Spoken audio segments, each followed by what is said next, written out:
Mark Firehammer, how are you? I'm good, Rich. Thank you. Excellent, excellent. I appreciate you coming on today and sharing your story with the audience. Sure, sure. Looking forward to this conversation. The One of the things I'd like to do before we jump into it is let me give the audience a brief introduction here for you, Okay. so that they kind of get a feel for some of what you do and who you are. You are an author of The Echo and the Voice, an epic tale exploring creative identity, inner voice, and personal transformation under the pen name J.W. Kindbloom. You're a prolific songwriter and musician with a catalog of singles, remasters, and music videos under your name, where you blend artistry with technology, integrating AI in music production and exploring AI twins, which is reference to artist imagined themes.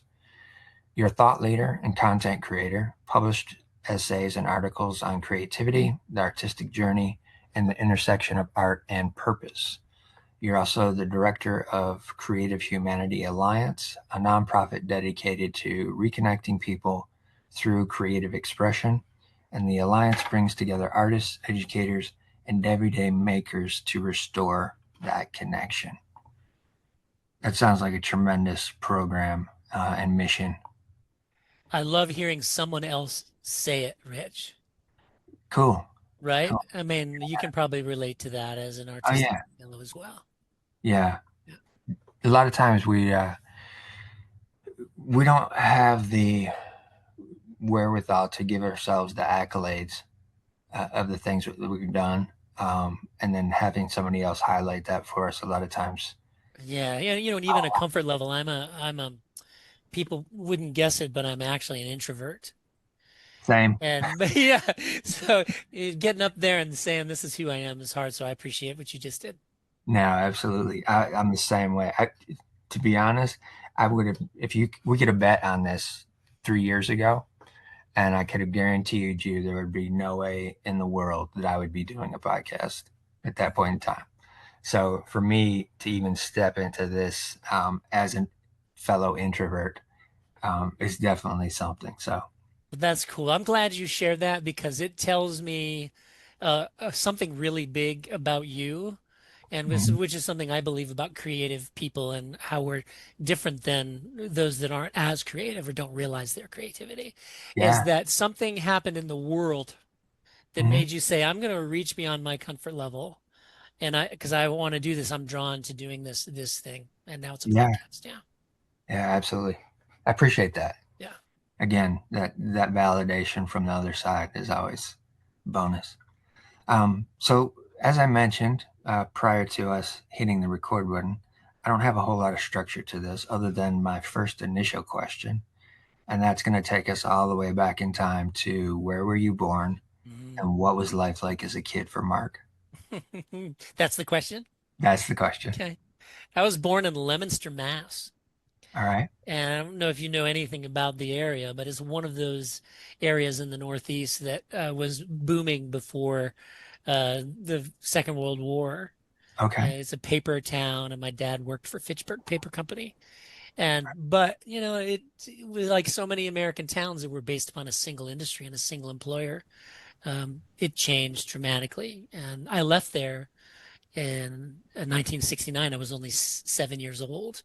Okay. So even though I was born there and I kind of relate to the origin of the New England thing, I feel Yeah. more like not a citizen of anywhere.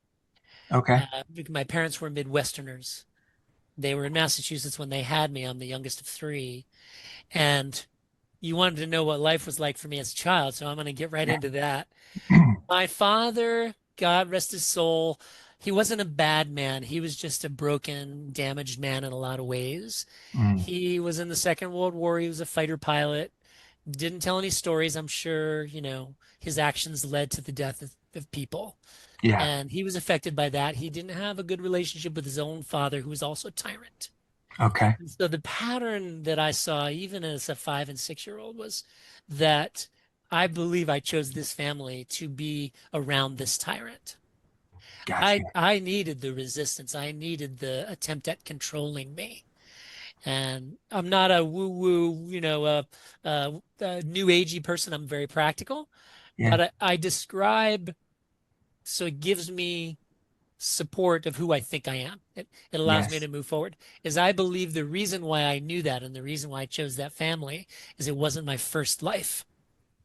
Right? I choose to believe that my soul has been around and round and round. And in this trip, I came in knowing exactly who I was, what I needed, and somehow what I was going to do. And here I am at 63. I just had a birthday on Sunday. Oh, Um, happy birthday. yeah, so there's this thread for me of seeking that resistance and seeking suppression and oppression in the Yeah. immediate. For me as a 5-year-old, it was a bit of a prison, but Mhm. my friends who I still talk to today say, when we were around you as a child, we were afraid for you Wow. because everybody was afraid of my dad. Gotcha. Like I said, he wasn't a bad man, but he was, corporal punishment was the thing. He Hmm. was born in 62, so they weren't afraid to hit the kids. Right. And sure, there was some bruises along the way and a bloody nose here and there, but it wasn't like the drunken dad beating his son. That's not what it was. I Yeah. usually did something that asked for it, Hmm. but as a kid, I learned, and this is my friend telling me this, looking back all these years later, Mark, my friend Gail says, it was like you saw your father as a kind of a dangerous animal that was you were in the same cage with it and Yeah. you had to figure out how to have it not kill you and eat you. Yeah. Yeah. And her observation was that you were like a scientist. You weren't manipulating him, but there was some manipulation because I had to learn how to navigate the heat of the oppression and his Yeah. attempt to control me. Well, we went to Florida in 69, 7 years old, Clearwater Beach. You ever been there? Yes. Okay. In Definitely. 69, it was something else. It's not that great anymore. There's too many Right. people. Yep. It's, Yep. it's just a different place. Um, Exactly. I mean, there's good and bad always, but so it's 69. Here I am, this 7-year-old kid. I'm living on the beach while our house is being built a few miles inland. And my sister was 7 years older, is 7 years older, and she was of that hippie generation. Hmm. Um, love, make love, not war. Yeah. Not a movement that accomplished all that much, Yeah. but that's a whole other conversation. Coffee houses were a thing back then, and so here I am, a 7-year-old in this coffee house, and all these bohemian poets and singers and jugglers and storytellers and wild and outlandish tales, and my eyes are like as big as saucers.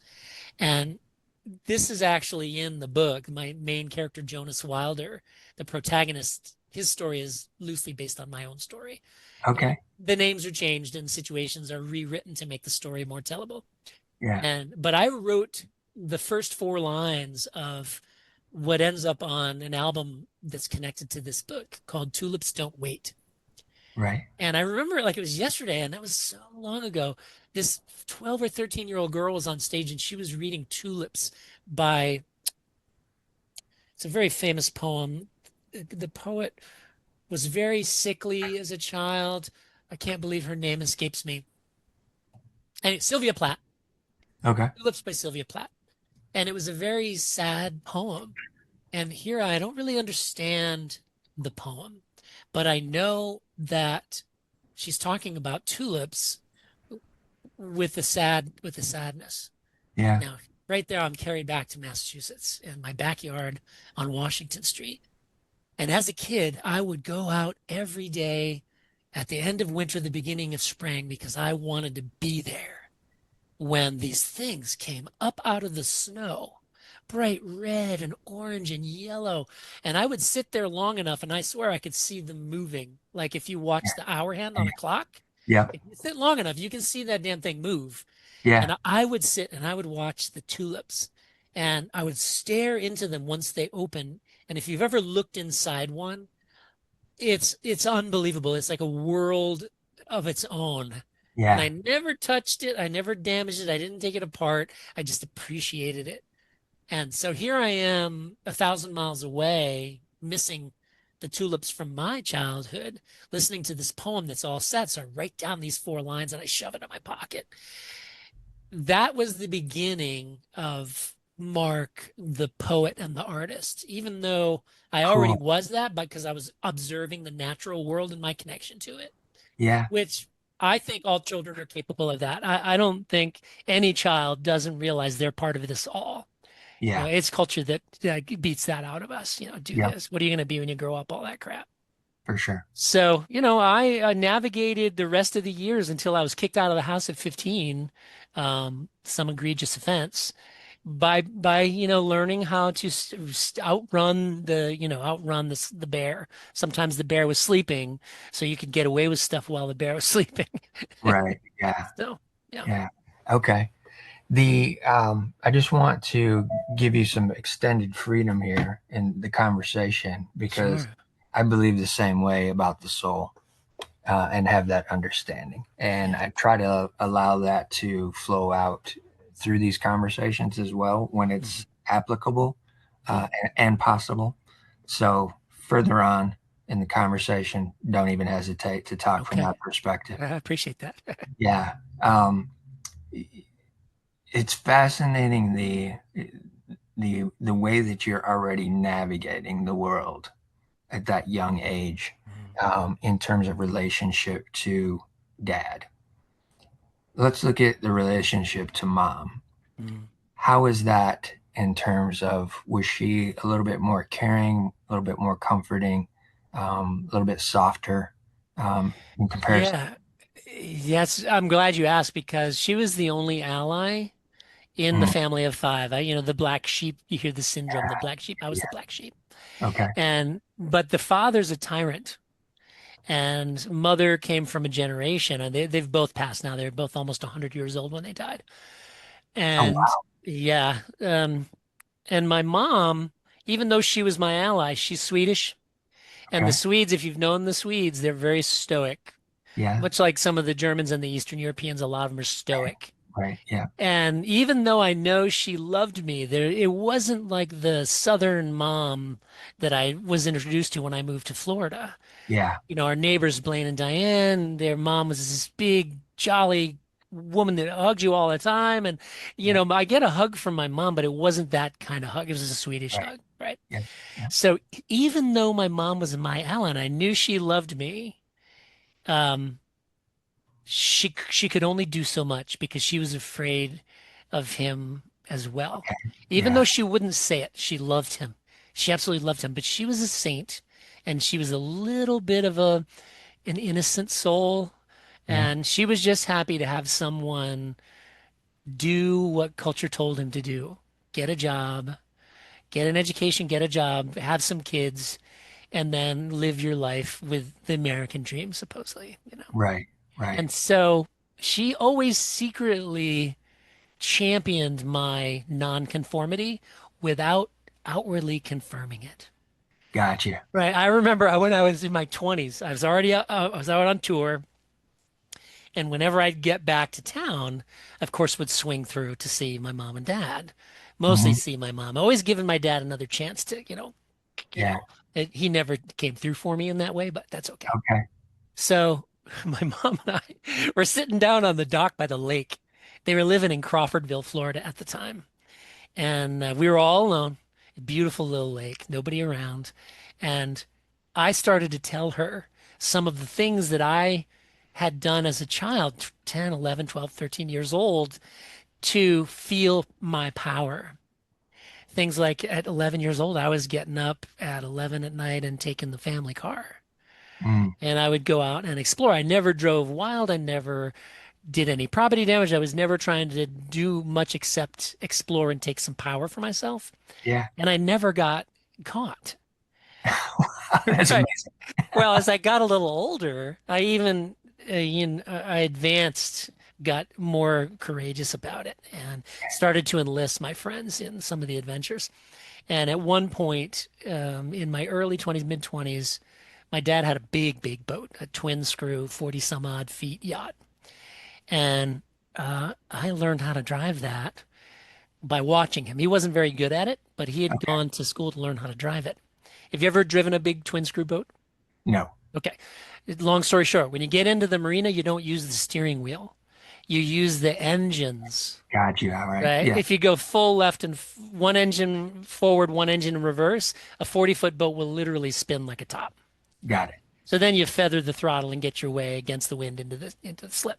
I became good at it not by driving the boat, but by sitting in a lawn chair in my garage with my eyes closed and practicing the Patience. maneuvers. Yeah. Yes. Because I had read a book by, I believe it was Shakti Gawain, Creative Visualization. I was very young when I read it. I think it Yeah. was released in 72 or 73.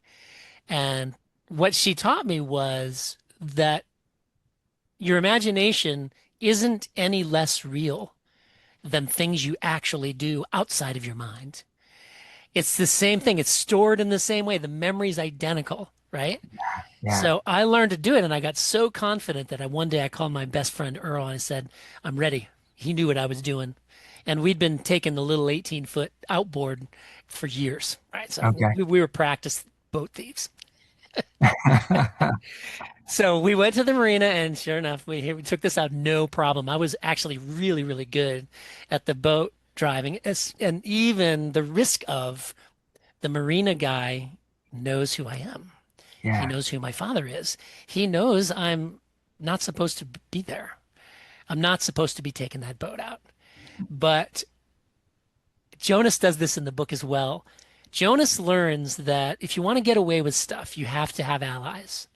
Yeah. And I learned to make allies out of the people in the place that I was breaking the rules. So Mm. they became behind the scenes part of my story. And they're not going to rat on me because we have this relationship of honesty. Yeah. And they never did, even though so many opportunities to get caught taking this, $250,000 boat out and then putting it back. And my dad's a Virgo, was Yeah. a Virgo, very particular. Everything had to be just so. Yeah. And the Polaroid camera was the thing back then. And I would buy film to the family Polaroid and we would photograph the details. Which way were the deck lines turned on the deck? Right. How was everything put away? Which way did the padlock face? Ah. Every detail, everything involved in the end of the day that I've observed my father being meticulous about. Yep. So we would keep folders of the photographs That's amazing. and put it away and never got caught. So here I am. It's a long story. I'm on the dock with my mother and I told her the story and she was fascinated, not judgmental, appalled in Right. a like like in a delightful way. Right. I'm appalled and I'm delighted all at the same time. Yep. And when I was done with the story, she says to me, "We won't tell your father." Nice. I'm like, "Well, of course not. That's why we're down here at the dock." Right. The confidant that you had within the family dynamic. Yeah. That's amazing. That's amazing. Was your mom just a stay-at-home mom She for most? was until about 19, I want to say 72 or 73, once I was in Okay. junior high. Got you. All And then right. she had cool jobs like working for the local uh, technical vocational school, where you go to learn to be an air conditioning mechanic or something. Yeah. And everybody loved her because she was Cool. very social, and that was her social life. She worked because dad was not very social. In fact, my dad, God rest his soul, he was a guy that didn't have a single person that he could pick up the phone and call and say, "Hey, can we just talk?" Oh It's man, hard to wrap my mind around that. for sure. Yeah, even though I don't keep a huge Rolodex, to use an old word, of Yeah. friends because I value really good, you know, loyal, trustworthy friends. Yeah. He didn't have a single person Man. that he could, but at the same time, I would pay attention to like the clients he had. He was a financial planner for a few years. Okay. They revered him. He was an honest man. He was a good man, even though he just didn't have many social skills. So Right. they appreciated the way he served them, but they weren't friends. Yeah. They didn't, go out and have beer after work, and that's not something he ever did. And, Right. wow, that's something I love to do with a handful of guys. For sure. For sure. That as I'm hearing the story, I'm imagining how much potential loneliness that he experienced Mhm. just because he didn't have that kind of connection with others, and for maybe for whatever reason wasn't able to establish that type of connection outside Sure. of just the work that he was doing. Yeah. Um, and what I'm saying is that that frustration might have manifested in that hardship of what he put out to Hmm. family and so Yeah. forth. Um, Yeah. we've already, I know for sure he was grateful for my mom, his wife, yeah, because she was always there for him in spite of the fact right, that right, everybody feared him. Everybody cringed at the sound of his voice coming from inside the house, two yeah, houses down, yeah, yeah, So exactly. you were saying, Um, with the introverted side of yourself, um, did that kind of show itself up when you were in elementary school in terms of maybe wanting to sit towards the back of the class mm, versus middle or up front where everybody could yeah, see you or the teachers could see you? yeah. I went right in the middle. Okay, And you're the only one that has ever asked me that question. really? And I think that's very interesting that you're the only one that's asked me that because it seems like an obvious question now. But I didn't want to be in the back because that can draw attention to you. There's an avoider. Yeah, I didn't want to be in the front because now everybody knows who I am and that I'm trying to be the whatever, the teacher's pet, whatever. I yeah. went right smack down the middle. Fascinating. Oh my God, this story's so rich already. Um, I'm seeing that adapter play out in that, just in that element alone. Um, You are a student of human behavior, I can tell. yes, I can yes. see it in your eyes. Have you seen the movie Mud with Matthew McConaughey? Y yes, it's been a while. So what I'm hearing in your storyline reminds me of those two boys that are just out wandering around and trying Yes, to find things out and end up stumbling upon him, and then they kind of become friends with him a yes, little bit. That's yes. that adventurous side of your early life is just reminding me of that movie. Yeah. Um, how about friends at that point? Also, too, being in Florida, it's a completely different cultural way of living than Massachusetts. Yeah. So, was it fairly easy for you to at least get a few of those friends as that interview, but also the adapter? Yeah, I think it was easier in Florida. It was a gift. It was a gift that we ended up there. Yeah, Um, because there's Did you spend any time in New England? not no, not at Okay, all. it's a little chilly. Oh, Yeah, like, and having been a guy that traveled full time Maine to Miami, I've got a yeah, real sense of the difference of the personality types as you yes, go from north to south. yep, I get to Florida, even though Florida is not a true southern state, it's a bit of a melting pot. yep, It's not like Georgia and Louisiana and South Carolina. They're very southern states. yep, There was more of a howdy, hey y'all, how you doing? Come on in, have some food. Have you eaten today, son? That sort of thing. That didn't happen much in New England. And of mhm, course, I left at 7, so I didn't have quite the mobility and the autonomy that I had by the time I was 8, 9, 10, 11, 12. right, But I've noticed right away that I really like the openness because even though I'm an introvert, I liked to engage people so I could learn about them. yes, And funny, my partner right now, Katrina, when we met 11 years ago, 12 years ago, she's an introvert too. And she realized that I was doing in that first meeting what she usually does. And that is ask a lot of questions and show a lot of curiosity so you don't have to talk about yourself. right, Right? yes, And yeah, she's like, he's doing that. He's doing this thing to me. This is my thing. right. So Uh, I fascinating. I found that the southern neighbors and people in school and the teachers and the administrators, they were much more open to this curious boy Yeah, who was not just trying to fill the silence. He wanted to know who you were and what can I get from you? yes, And like what can you impart to me? Not what can I take from you? What can you impart to me? hmm, And because my dad wasn't much of a hands-on parenter, I was not damaged by that. I have friends whose dad didn't show up for them. I feel really bad because they feel so damaged by that. I made Yeah. a different choice. Dad, I have empathy for you. This is in my mind. You're not capable of being there for me. That's okay.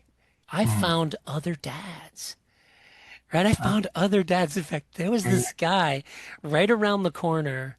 His son was a real life Doogie Howser, right? Okay. Never got anything less than an A, was off to MIT by the time he was 13, 14 years old.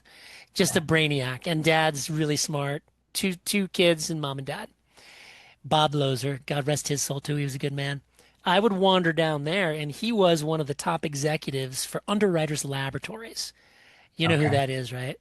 Every No. electrical appliance you've ever seen has a sticker that says UL tested. Okay. Got it. It's a Yes. consumer safety thing. Yeah. So, having been with that company early on, Bob had the first one of a bunch of cool stuff, right? And it was his garage in his house was full of all this stuff. And the Yeah. best part was it wasn't a museum.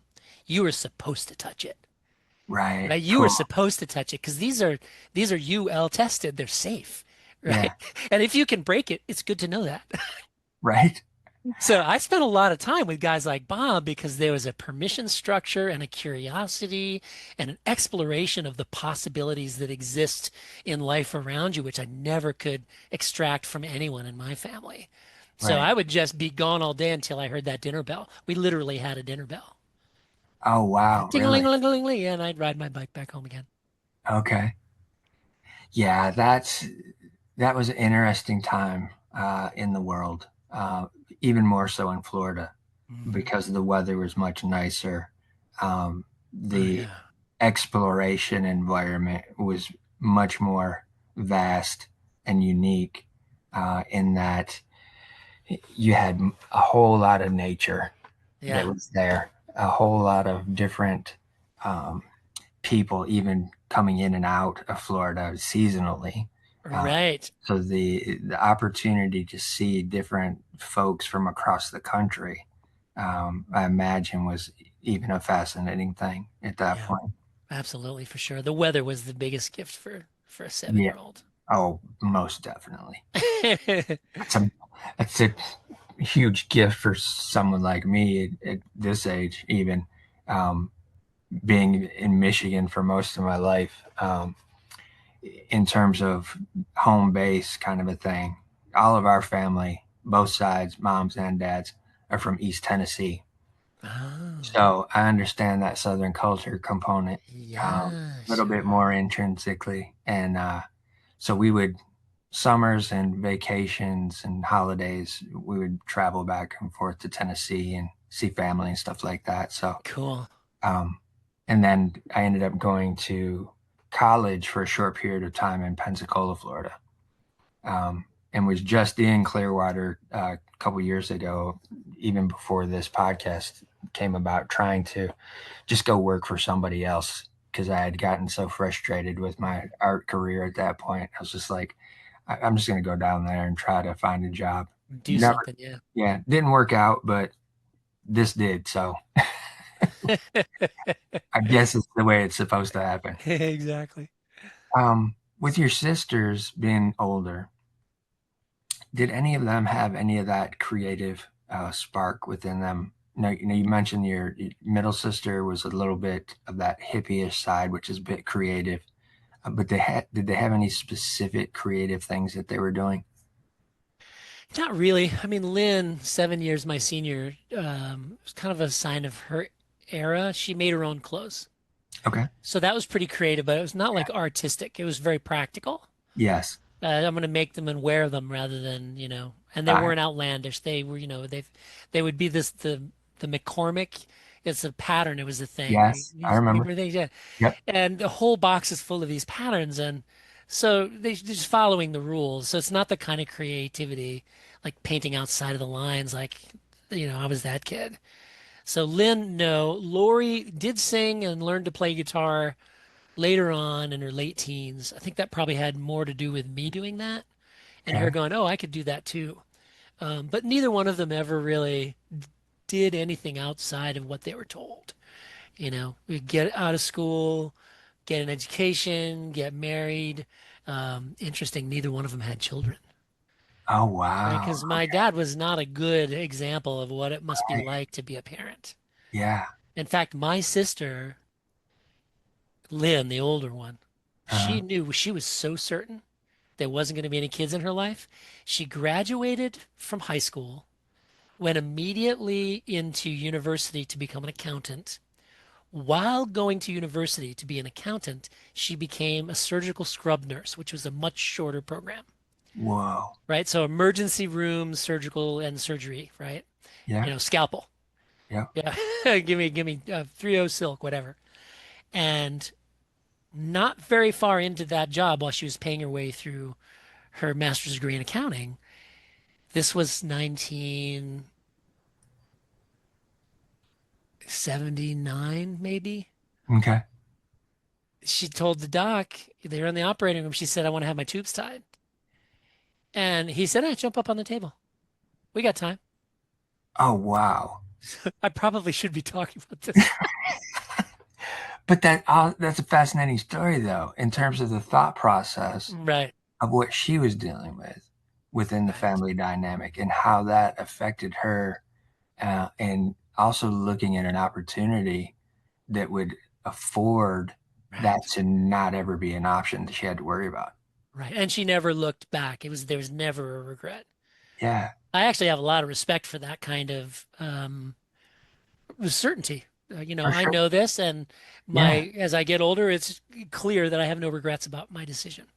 yeah. Yeah. No, exactly. There's a there's something to say about that thought process in and of itself, because you're making a decision, you're holding to that decision, and you just know for your life's purpose and what you want to do this lifetime Right. that you're making that decision accordingly, Mhm. because you already instinctively don't have the capacity for anything other than what's outside of what you're making a decision on and Right. holding to it.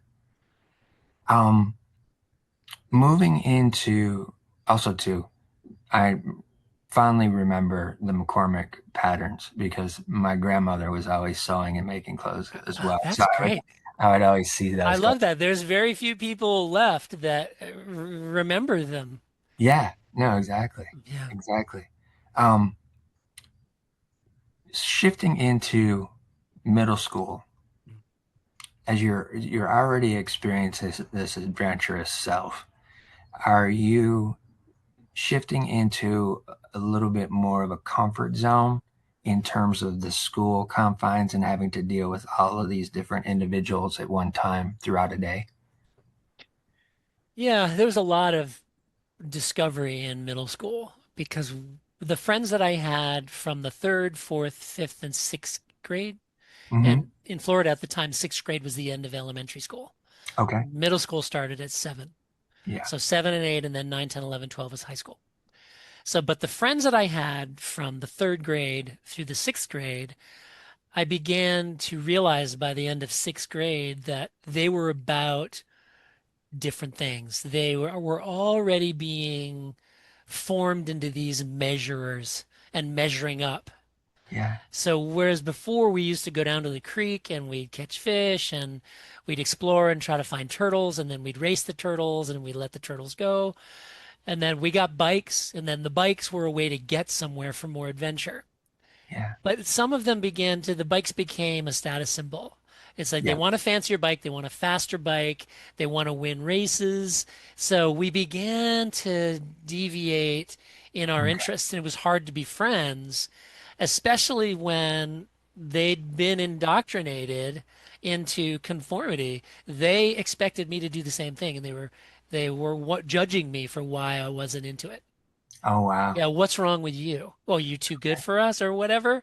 And it Yeah. was sad because I loved these boys. We were just boys Yeah. and we were just getting to know what it's like to be in a relationship with another person that's not your family, Right. right? Somebody that you choose to spend time with. And I remember feeling sad when I started to let them go and we just drifted apart. And Mm. junior high is where, of course, we're starting to get into puberty Yeah. and girls became a Yeah. thing. So that first chance to, okay, I'm going to try this relationship thing with a girl because there's something about her that I just feel this thing, Yeah. The It's in the pull. chest and the pulse quickens Yeah. this little girl I'd fallen in love with in the fourth grade. We carpooled. We neighbors lived a few streets apart, and we never went out. But I was always in love with her, and I always hoped that someday something would happen. So eventually there was another girl, and I began to navigate personal relationship and found that difficult as well. Okay. Yeah, the discovery was there's a lot of performance and a lot of I'm going to be how I think you want me to be Mm. instead of just being me and take me or leave me. And Right. it's not the kids' fault that so many of us fell into that trap, and because adults, they modeled it. Yeah. You can't watch a TV show or a movie that doesn't have people trying to date, right? Exactly. And it's just confirming the conformity. Yes. We grow up seeing it on TV and we think that's the way it's supposed to be, so I'm going to do that too.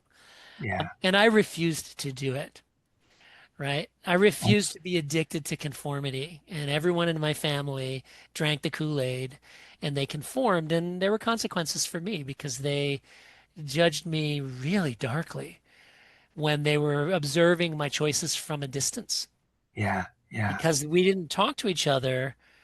And I was living a life that had a record, like a public record. When you Yeah. perform publicly and you travel and perform all over, there's news articles and there's stories about you and whatnot.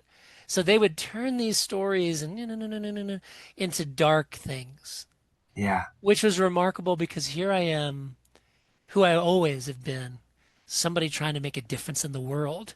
That's Yeah. light, right? But yet all Yeah. they can see is the darkness because I'm not doing what they did, which is what I was told to do. Isn't that fascinating from the perspective? And I struggle with this as well, Yeah, um, because there's, from my side, there's always been this um, sense of, because I'm working in this particular industry or this one or this other one, and all had some kind of form of creative component to them. right, And especially working in the music industry, nightclub industry, concert venue industry, there's a thought process that if you're working in that industry, you're doing all of those things that those rock stars that are coming through town are doing as well.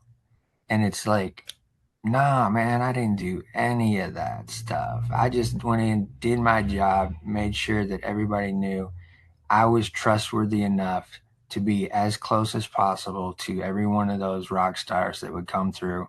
And I would get put in those positions to either be directly responsible for taking care of what they needed or making sure that the access points to them was, solid and mhm, wasn't going to be letting people through just because they were offering favors or whatever.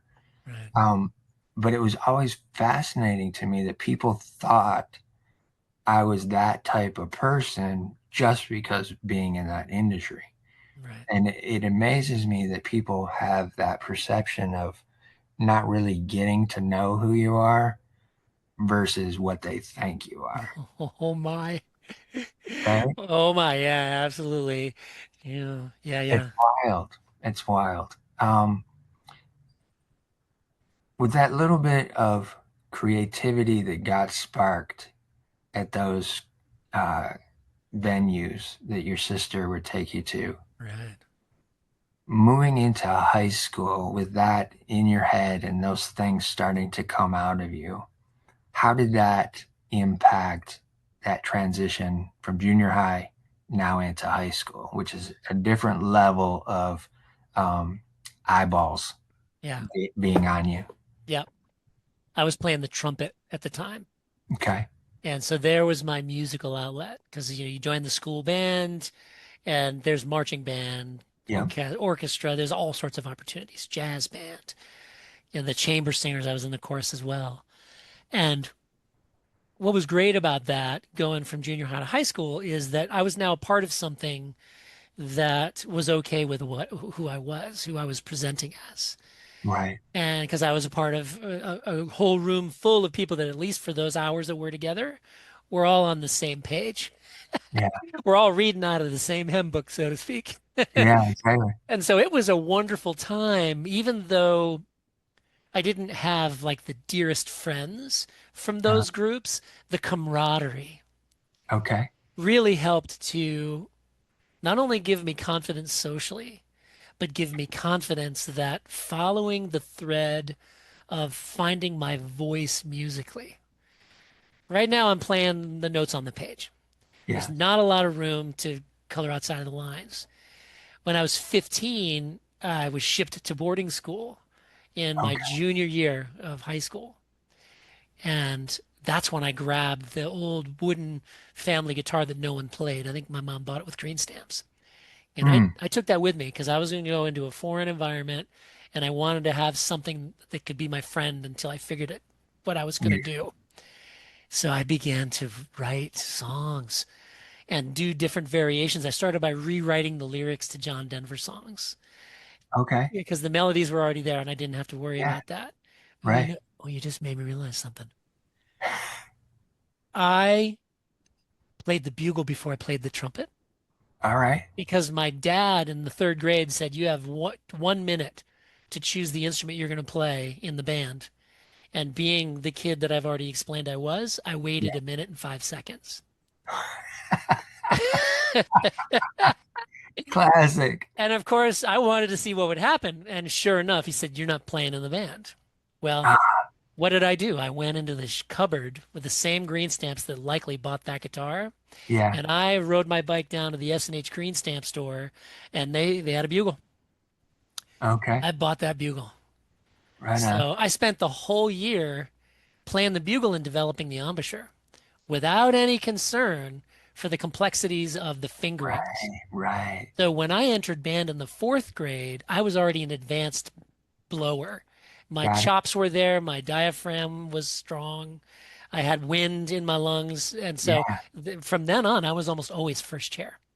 Okay. Right, so now fast forward, I'm in all the bands, I'm doing really well, getting a lot of attention, introvert getting the attention. Yeah. Now I begin to sing and play the guitar in front of people. Mm, And that takes my soul to a whole other level because now I was seeing how the way I said a phrase and the way I decided to let the words come out. There's more complexity to words and melody than there is to just melody.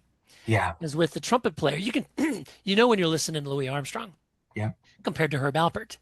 Sure. And there's a big difference there. But when you have words and the way you use the words, that's another level of influence.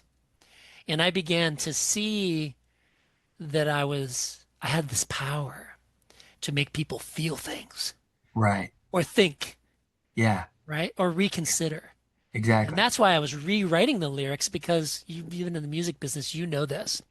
Since the marketization of art, Mm, specifically music, hmm. if you really want to be successful, you need to be successful in a big way if you're going to make any real money. But Yeah. now you're writing and performing to some degree for the marketplace. Right. The A&R guys, the record label, they tell you what they need from you, with few exceptions, right? You Hmm. can compromise now and again, a little or a lot, but you're playing the game. Yes. And I realized I was never going to be able to do that. And so I wasn't interested in the words that were already in the songs that I liked. I liked the words, but Yeah. a lot of times for me, they confirmed a bad idea, especially in love, Okay. right? The Yeah. obsessions and the broken heart and the pain and suffering that goes on for years when it Yeah. doesn't, pain is inevitable, but suffering is optional, right? Right. You don't have Yes. to have it go on. And the songs that I was singing were like, yeah, I don't really want to sing that. So I would rewrite the lyrics. That gave me the confidence as a lyricist to say, okay, now I'm going to step out and I'm going to start and write a whole song with no guardrails, no structure, no set melody. And I never looked back. I've written 100 songs, released 60. Okay. Yeah. And Nice. so, yeah, I never looked back. It's just the greatest thing. And it's short form storytelling. Yeah. If you're going to get a story, and of course, remember, I'm not writing songs to make people feel something below the hips, right?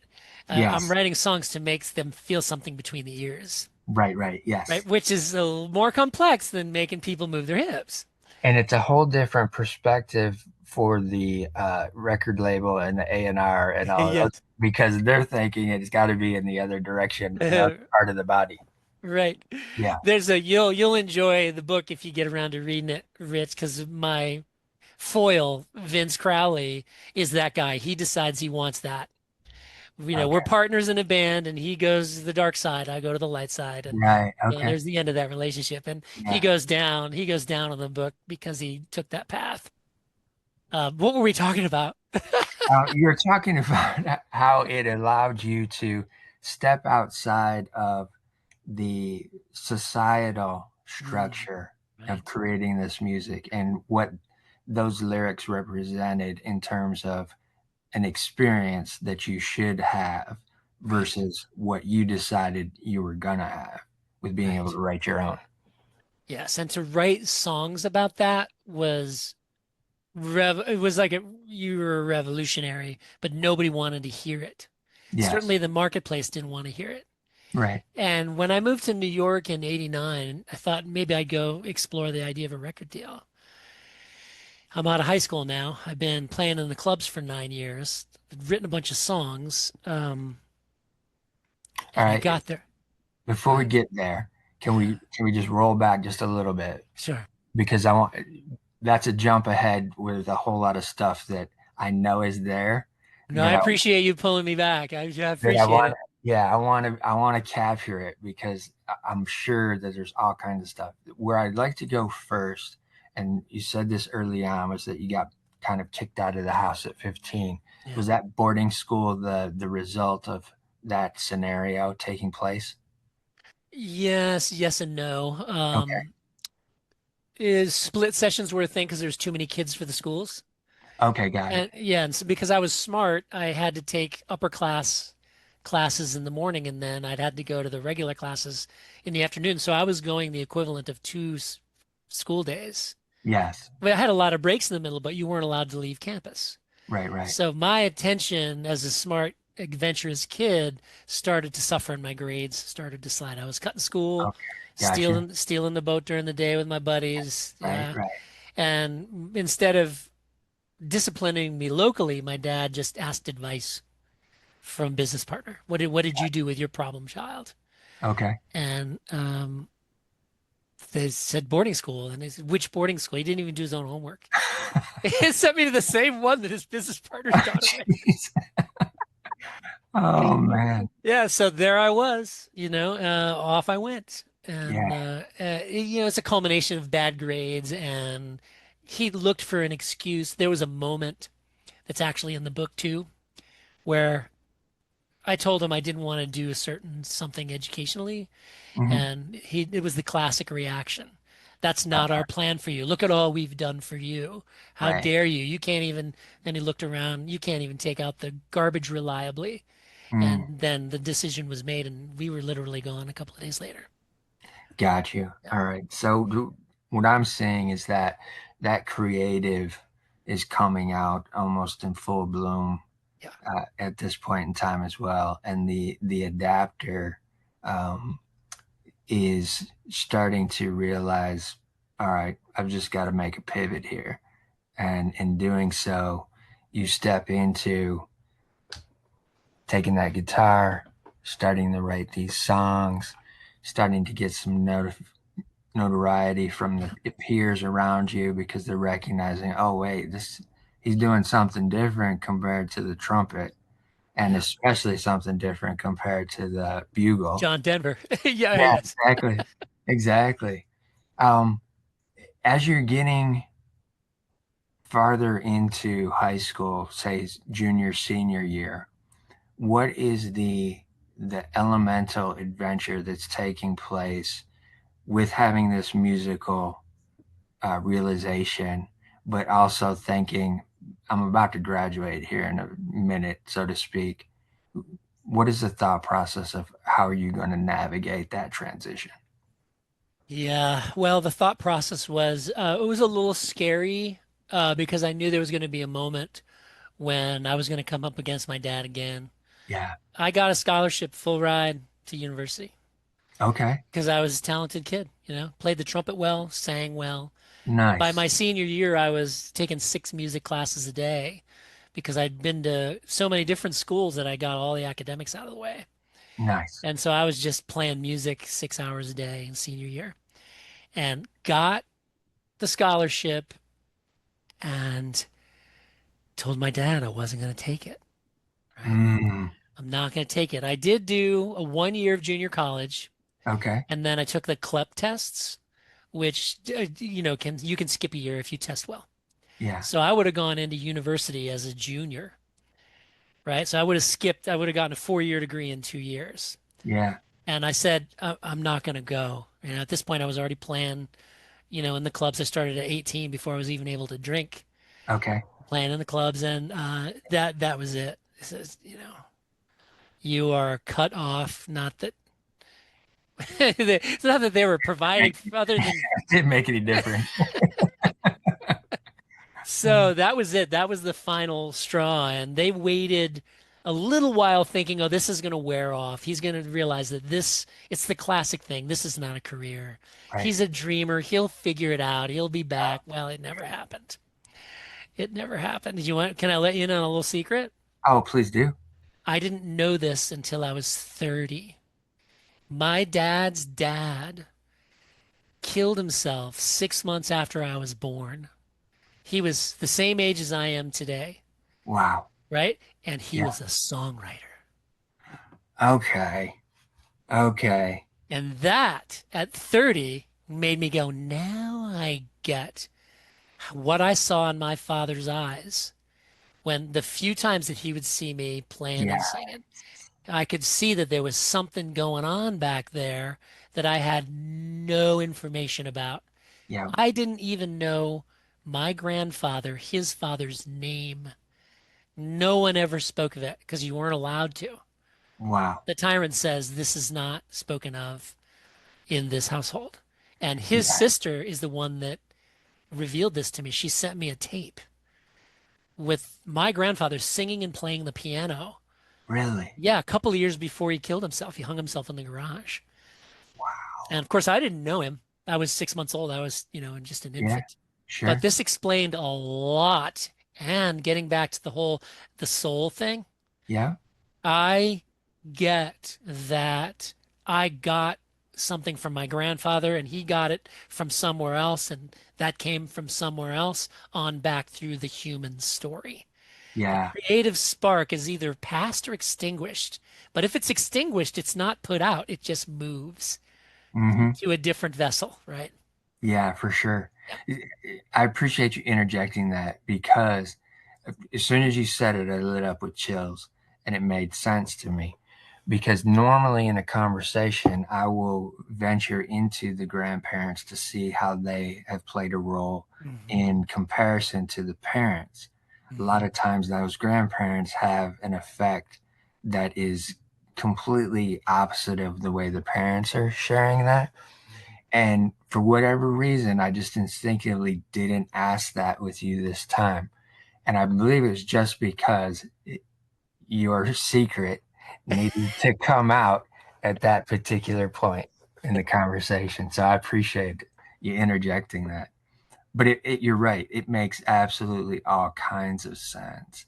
And it also ties into part of the storyline of what this platform is set up to do, and it's to acknowledge that a lot of times the creative journey is not all wonderful and wonderland-ish.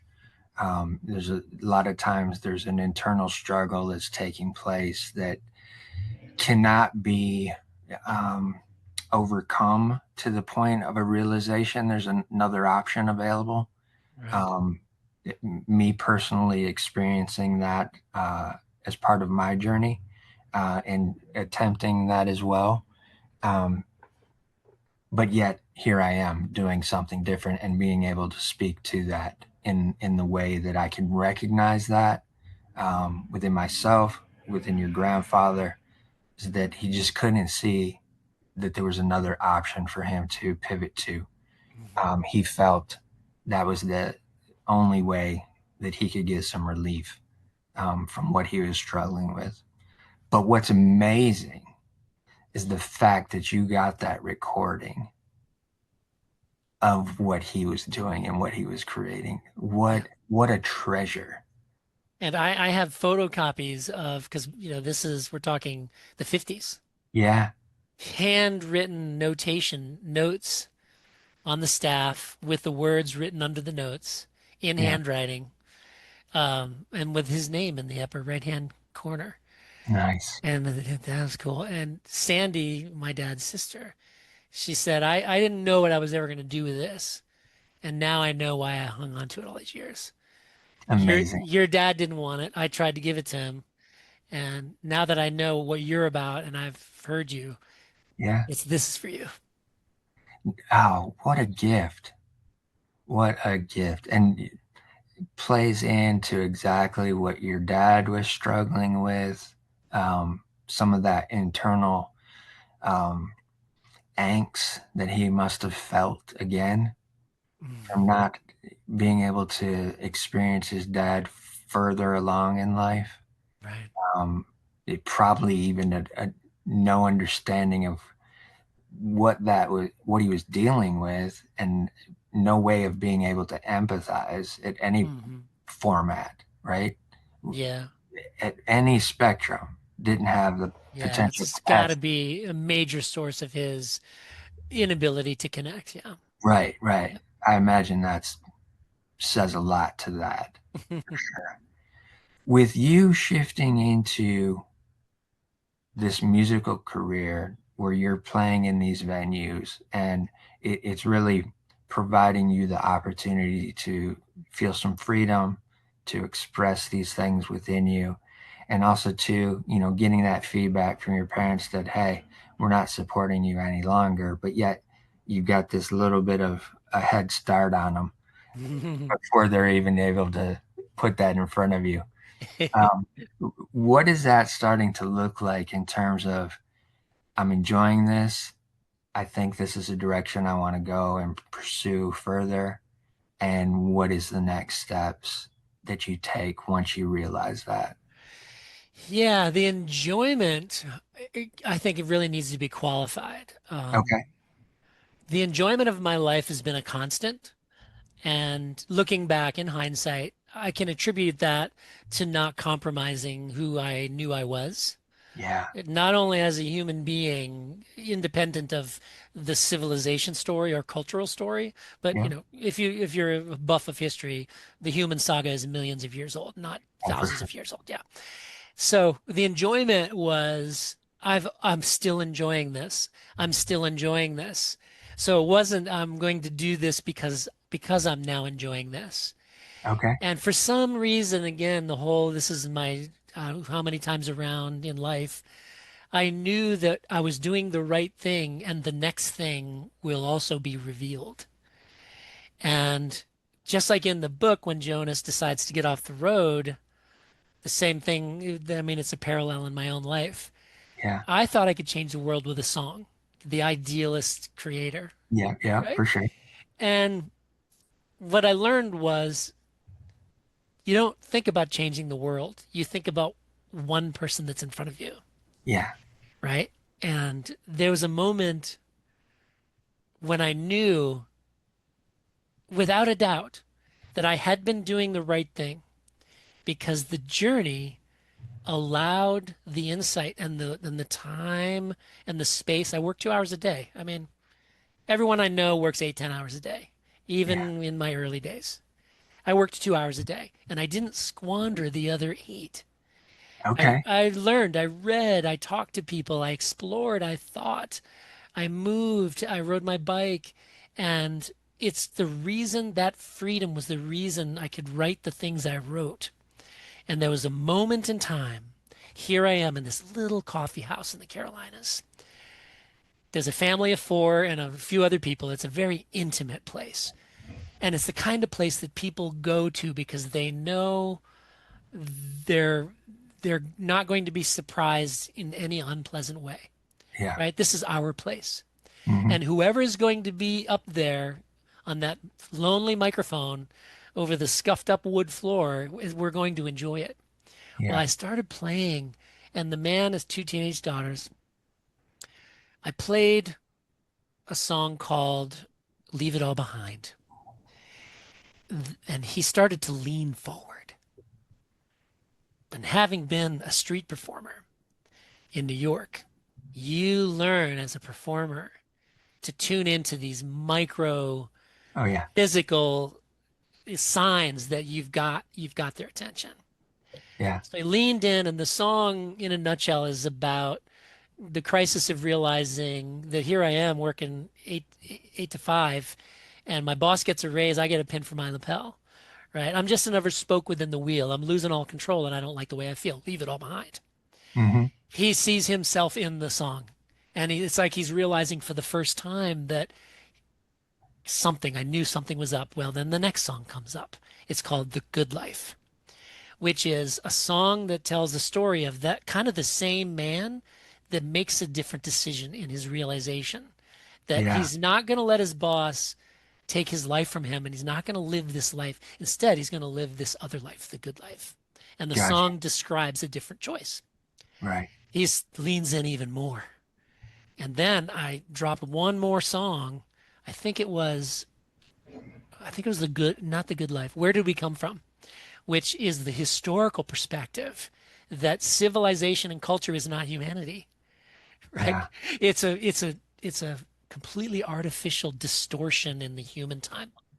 Everything is imagined by a few humans and change the way we interact with each other and with life and with the earth Hmm. and resources. So the song is about that. In 5 verses, I literally tell the history of man, which Wow. try to do that in 5 verses. Yeah. Yes. That's So that's like very compact information.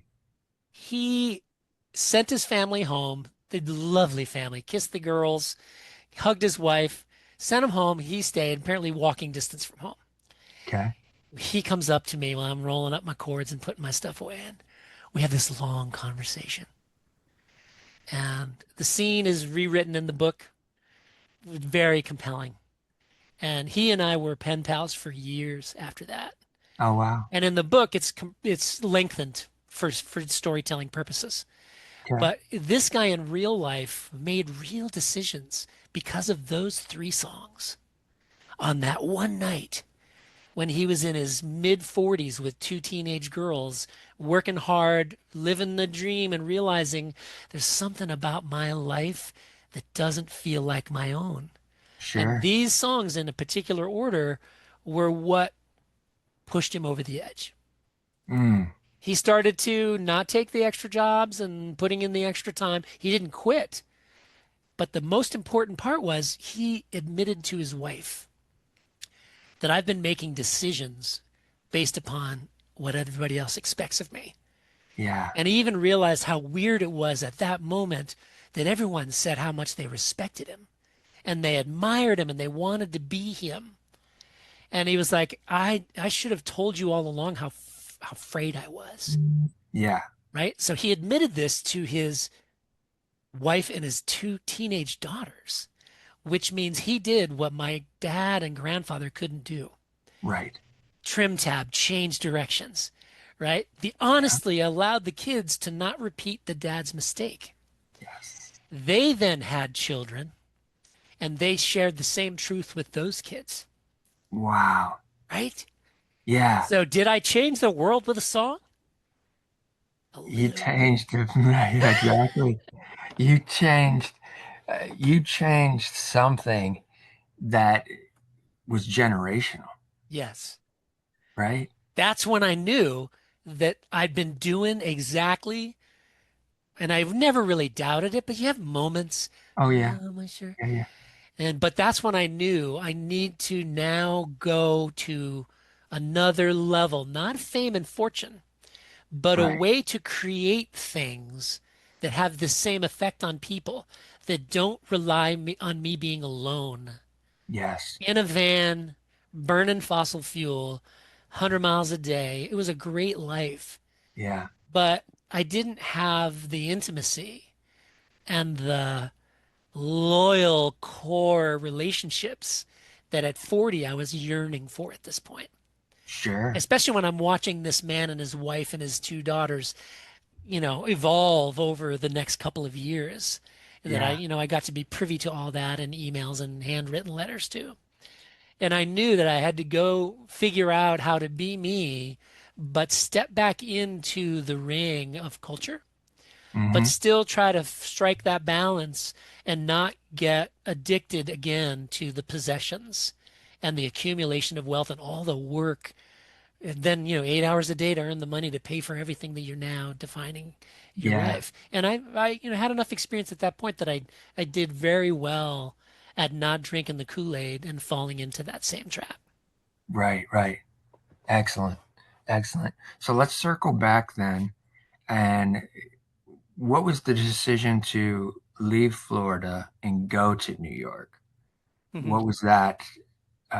What was the idea behind that decision? Yeah. We're getting into this shiny object thing. Yeah. I'd Yeah. started to achieve some notoriety and I won a regional talent contest playing the Okay. guitar and singing. Yeah. And then that went on to, it was the state and then the region and the nationals were in New York.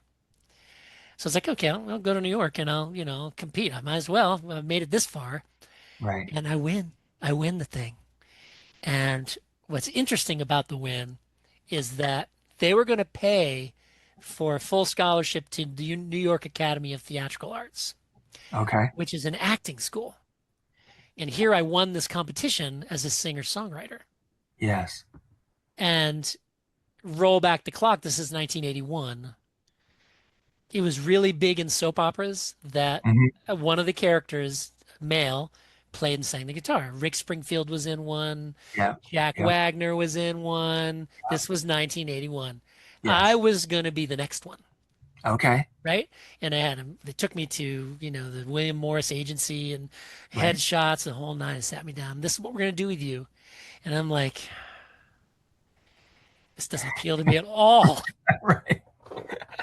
Yeah. But the shiny object, and I did a little homework and I realized that soap opera acting is a 15, 18-hour day, Right. right? Whether you're on set or not, you're available. And I'm like, I don't think so. But what I decided to do is go ahead and go through the school, but Okay. turn down the contract, which you had to Nice. finish school before you got the contract anyway. Right. But they didn't provide lodging, no room and board, right? Okay. So Yeah. I go back home and like, okay, I know how this is gonna go. I'm gonna tell my parents I won this thing. Can you float me? And Yeah. no, absolutely not. I knew it was gonna be the answer. Right. But in a way, it was made me chuckle because here I am sitting in William Morris' office, rejecting it in my mind, Yeah. but willing to take the education because I love education, right? I'll take what I need for the education. Yeah. And knowing that as soon as I get back to Florida, the answer is going to be no. And at this point, it was not really a smart option for me to just go to the big city at 19 years old and try to work and go to school in the big city. I mean, at that Yeah. point, an apartment was $1,000 a month. That same apartment is $4,000 a month now. Exactly. Yeah. Yeah. So it was a no-go. So I went right back to the clubs and started writing more songs and started playing and singing, with other people and just kept on keeping on. And were you able to do that in New York City, or did you have to come back uh, south in order to continue working in the clubs? Oh no, I came back south because Okay. every beach has a tiki bar. and Okay. you can play 11.9 months a year, Right. Right. right? Yes. And Yes. so, yeah, well, I'd already lived the dream on the beach, and I knew that, back then we were getting paid $75 a night, which is pretty good for the early Yeah. 80s. In Yeah. fact, some of the guys I know today aren't making any more money. Right. Well, 40 Exactly. years later, yeah. Exactly. You know, so That's part of I the came downfall. back and just did the clubs more and more and more and started to excel even more. Went back to New York in the late 80s to try to get the record deal.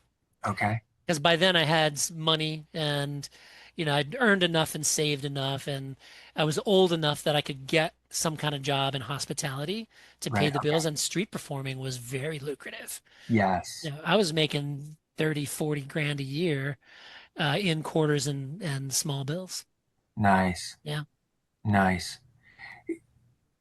When you get back there at this later age, more experience under your belt, a little change in the pocket, what is the process of you already knowing uh, some steps or agencies within the steps Mhm. to getting to a record label?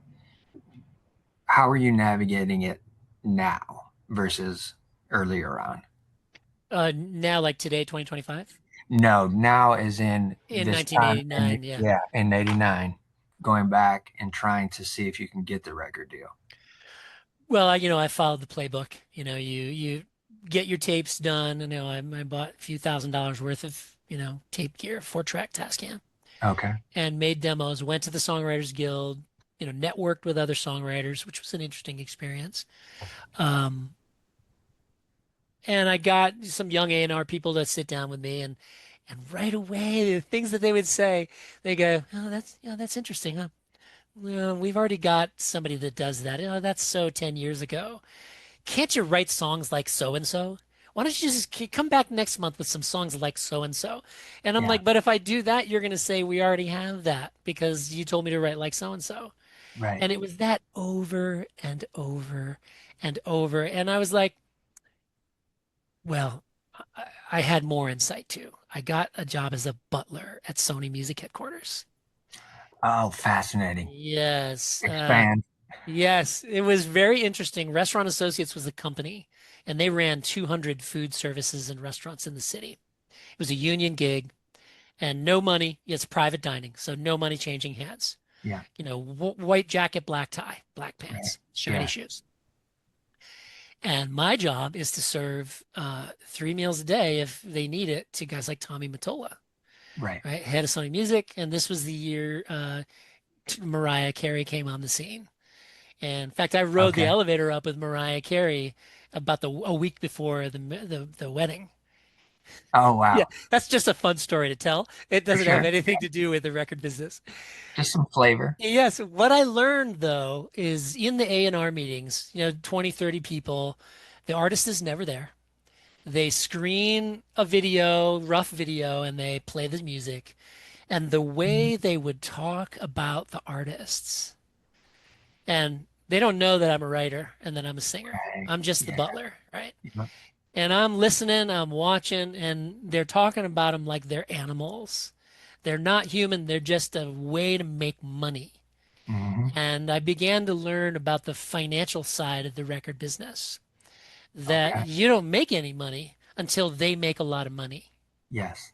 And we were already at the point where my musical upbringing, the Eagles, James Taylor, Billy Yeah. Joel, these are Yeah. generational artists, the products of the 60s and the 70s. For sure. That's changed. The record industry is now run at this point, 1989, 1991, lawyers and accountants. Yep. And the decision is how can we make the most amount of money? And it's not having the same artist make record after record. It's a new artist, a big hit, move on to the next. It's a hit mill. Yep. And I'm like, well, here I am. How do I fit into this? The answer is you don't, right? So here I am in New York, surrounded by musical people, making friends, playing in the streets, making friends that way too.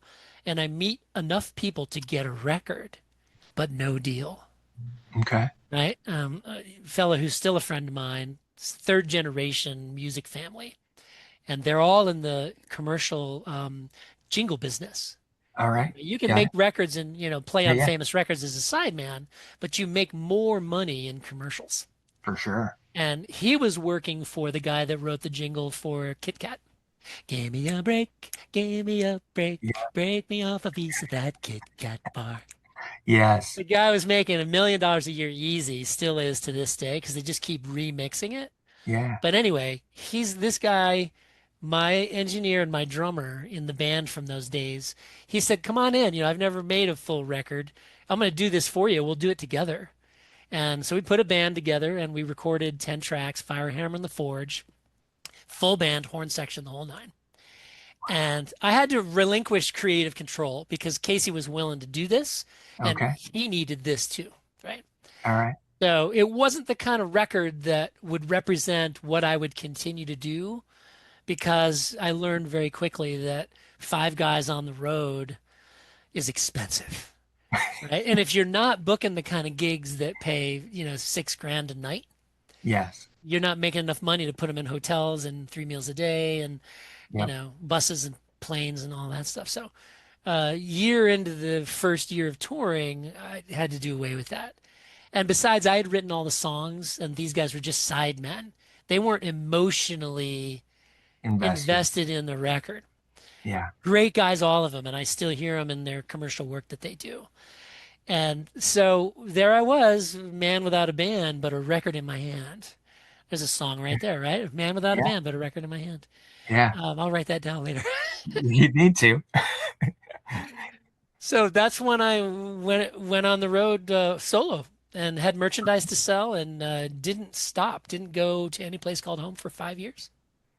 Nice. That the fascinating component of that whole line of thought and story was the fact that it was the same mindset as the kid way back when who's observing everything, and that one that's taking that Polaroid camera, capturing every aspect of a scene and experience around you so that you can make sure it's exactly the way it was after you do what you need to do to get that adventure going on. For one reason and one reason alone, to maintain my autonomy and freedom. Yes, Yeah. exactly. Exactly. And I want to highlight that for the audience because of the fact that there's so many creatives, Mhm. um, and me included at a particular point in time, that go after the things that seem like they're going to be the step that takes you higher on the ladder, right?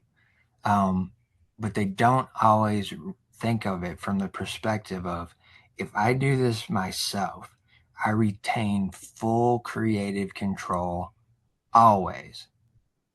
And now in 2025, there's even more opportunity to be able to live in that environment of the independent artist, Right. independent creative, just because of technology, the way that the industries have shifted, all of them, especially the music industry.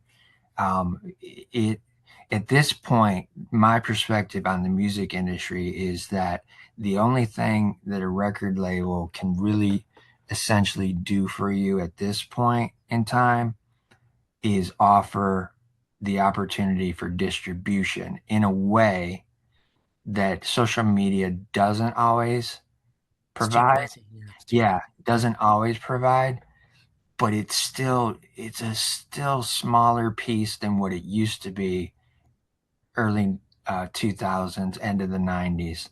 Like it's completely different. It's Yeah. changed. Heck, it's changed in the more so in the last 8 years than those past 15, 16, 17 years. Right.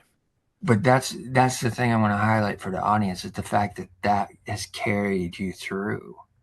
That mindset has kept you moving in the directions that you've gone Mm. and has served you well and allowed you to touch people in ways that may have never have happened if you went down that other road of being Right. locked in Right. to somebody.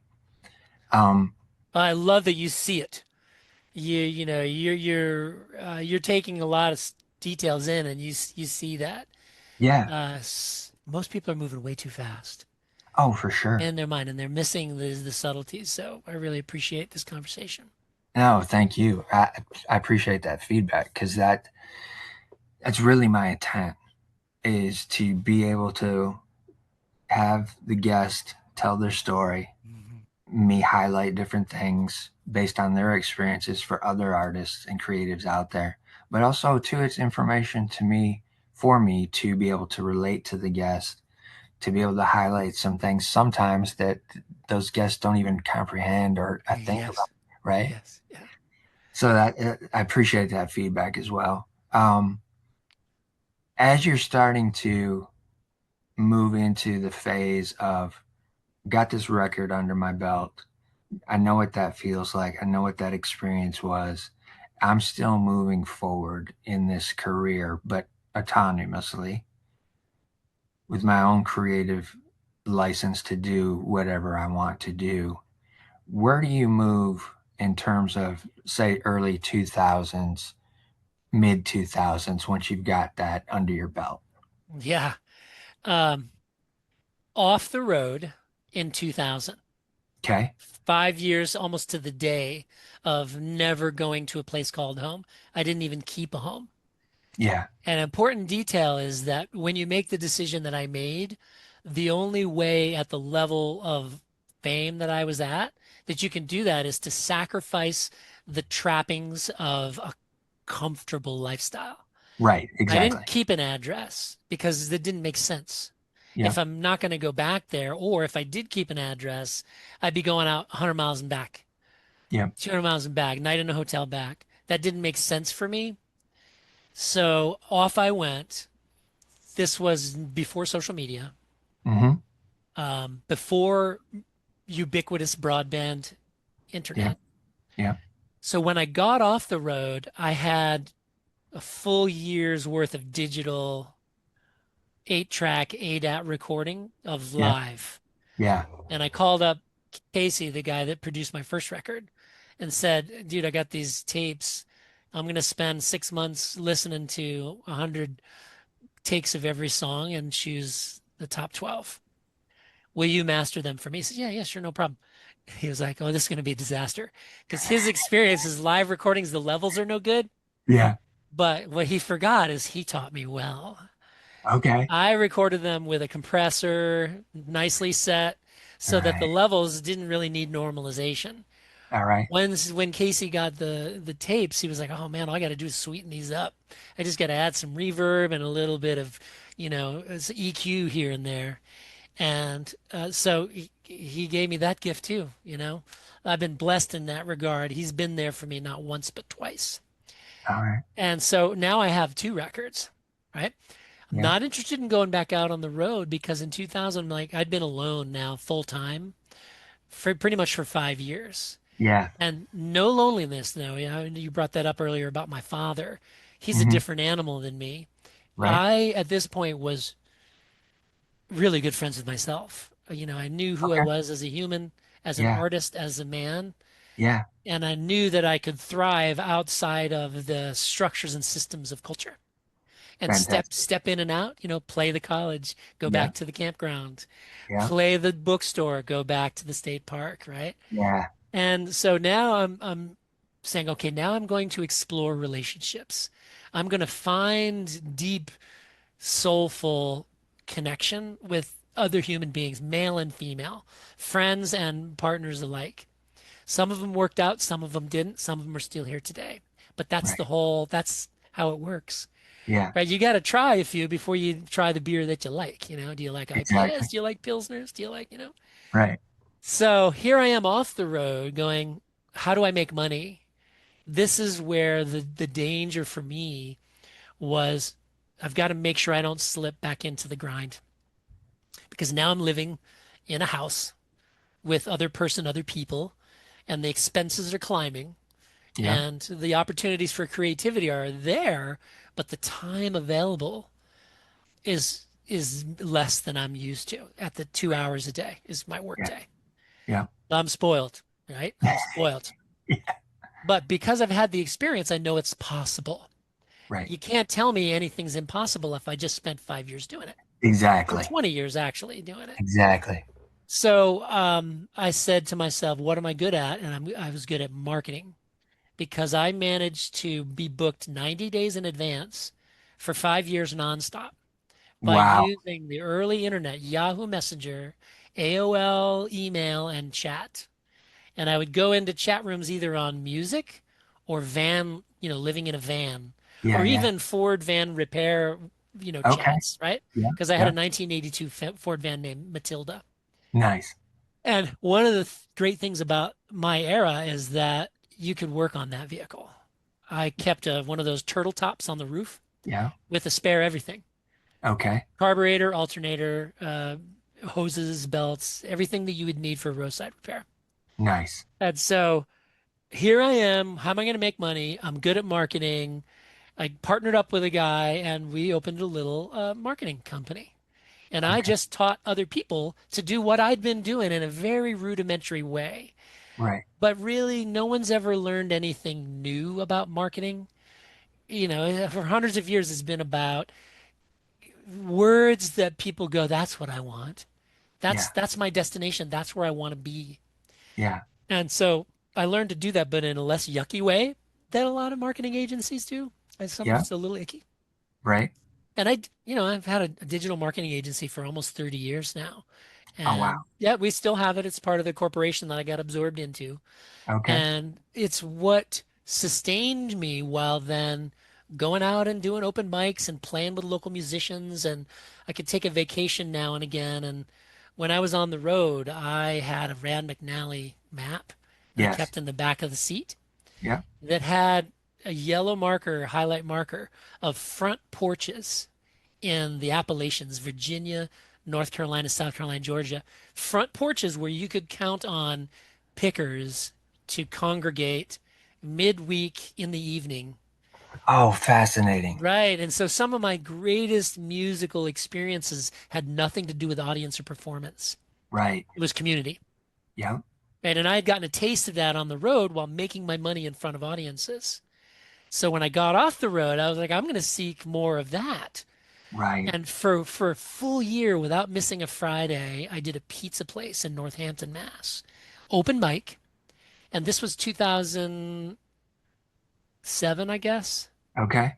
2007, 2008. And I was streaming the whole night live. And it's a five college town. Wow. Yes. Right. So all these kids from all over the world, far from their friends at home, far from their parents, they would cram into this place. And Yeah. I was the holder of safe space. That was my Genius. thing. I want you to feel safe to do anything here. No one's going to judge you. Right. If somebody tells you you can't sing, we don't care. We want you to sing. Do what you want to do. And Yeah. we would stream it live and they would get their friends and family to tune into the live stream. We'd have hundreds of people on the live stream from a Right. pizza place in Northampton, Massachusetts. Yes. So that's, where I found my creative outlet. And I played a good 30, 40 minutes a night as part of that, as part of the deal. The guy Okay. that gave me the venue said, you can't just hold space. I need you to play because he'd already heard me. He says, I need you to play because some of Right. the Right. people aren't going to be very good. And I said, Okay. that's okay. So that's how I kept my juices flowing. And I wasn't writing that much, but I was writing a lot down Hmm. and gathering my thoughts and still continuing to evolve my perception of myself and my place within not culture but humanity and what humanity was. Sure. And that and it takes me to where I am now. And of course, if you asked me in 2007, would I launch a nonprofit that is organizing unfamous but passionate creatives to Yeah. create content specifically designed for curious minds to wake up to certain things? For sure. If you asked me in 2007, I could not have predicted it. Yeah. But it's exactly where I was supposed to be. How many years later? 18? 13. Yeah, something like that. It's a bunch of years. Yeah. Exactly. Yes. Exactly. What, 2 years shy of 20, so Yeah. 18, 18 years. Um, Again, another highlight that I want to shine on this concept of what you did and just described. The fact that you're in a 5 mile radius of colleges, Mhm. right? In multiple directions. You chose a pizza place, probably the number one food source for a college student They're pizzavores. at any point in time. That's genius from my perspective. And also, too, that you're live streaming in 2007 as well, which I believe is ahead of the curve. Am Oh I yeah, I've correct? always been an early adopter. Yeah. Yeah, ahead of the curve, even live streaming. Like, Live streaming a USB feed off the board, not just a phone mic, but a full feed off the board into the computer holy cow. with reverb and EQ and yeah. Yeah. Yeah. Oh my God. And Uh, to see sometimes the parents on the other end, I miss my little girl, I miss my boy. right. And I would, while they're performing, I would sometimes connect with people in the chat. And Okay. sometimes I could bring them in if they had a camera and Oh, cool. tears streaming down their Yeah. face. Oh my gosh. Yeah. I'm, again, going back to that kid, that little boy, that curious achiever, uh, an adapter who's out there cutting his own way, but connecting with individuals based upon the necessity of you being autonomous. That guy at the docks who you made that connection early enough on that you knew you weren't going to get told on when you and your buddy took that boat out on the water. Establishing that type of a rapport over the years, as your story is shown, is huge. And I want that to be noticed by the audience from this conversation, whether you're listening or watching. I want that to be shown that that is a skill set as an introvert, as someone who doesn't want to have the golden lights shined on him all the time, who doesn't have to be out in front of everything, in the face of it, in front. Um, but if you can adapt that characteristic into your lifestyle of just being open to connecting one on one with individuals, it has the potential to establish this huge foundation underneath you that's going to allow you to move farther with much more confidence, much more opportunities will arise, much more autonomous opportunities as well. It's huge. This story's huge. I so appreciate it, Mark. The where it's gone so far. This is the first time that I've ever been able to have this conversation at this necessarily slower pace. Yeah, So it's just kudos to you to one, be able to do it, yeah, two, even have the inclination yeah, to dive that deep and you rein me back because I'm used to being, yeah, either pushed or dragged forward. Yeah. yeah, for sure. Yeah. No, I get it. I get it. And that's, when you start out doing this type of thing as a podcaster or even creating an environment where you're having these conversations, you're always getting that feedback of it's too long. You need to shorten it up. You need to cut it back to 30 minutes. You need to only do an hour. And I'm like, you don't understand where I'm going here. Right. They're You not the audience. Yeah, you're know, watching the wrong podcast. Yeah. yeah, it's like just wait. Just let me do my thing. Just wait. You'll get it eventually. My wish for the conversation is that the many creatives of many ages that I run into, that they haven't, for whatever reason, got any inkling of what the thing was that made me different. It Yeah, wasn't the skill, it wasn't as so much as a mindset. It right. was a decision, a flat out decision True. to not allow certain things to happen to me. Yeah, Yeah, and they're chasing something that will ultimately, in most cases, break their heart. for sure. And I hate to see that because a talented person that's depressed is Oh, now creating the wrong kind of art. yeah. It's not the art that we need. Sure, a lot of people can relate to the depression. Oh, yeah, absolutely. And Yeah. I've seen it so many times, so often. Yeah. Seen them, skyrocket and then burn out and then all the way to the bottom, just as Yes. fast as they went up to the top. Right. Um, yeah, it's wild. It's wild. Um, at this point, being in that environment, having those experiences, now being in the marketing side of things for 30 plus years ish, um, where does the decision come into play of I'm going to create this book that's going to essentially tell my story, but I'm going to do it in a little bit different way? Because I've done everything in a little bit different way. Because if you think about it and thread back, and I know you're going to hear this, Rich, Yeah, is when you set out to be you, uniquely you, because you believe the universe has no spare parts, right? yeah, I don't think anyone comes into this world nothing. You're already something. Um, you have to do it a different way because if it's not different, it's very likely following someone else's rule book. yeah, And to be absolutely honest, the ability to see opportunity in changes of technology is a thread in my story. If you yeah, look at the early years of the tour, there was no high-speed internet. right? I had a realtor friend that had a dial-up modem that you literally take an old school telephone and you set it in the cradle. There's an ear hole and a mouth hole. Yep, And it would transmit the warbles to the dial-up, the jingle, right? Would transmit. I stole one of those that he wasn't using. Well, he let me have it. It's more fun to say I stole it. yeah. Sure. Borrowed it. Yes, and a gal pal of mine during the time, her father was really cool. He's in the Coast Guard, a captain of the Coast Guard.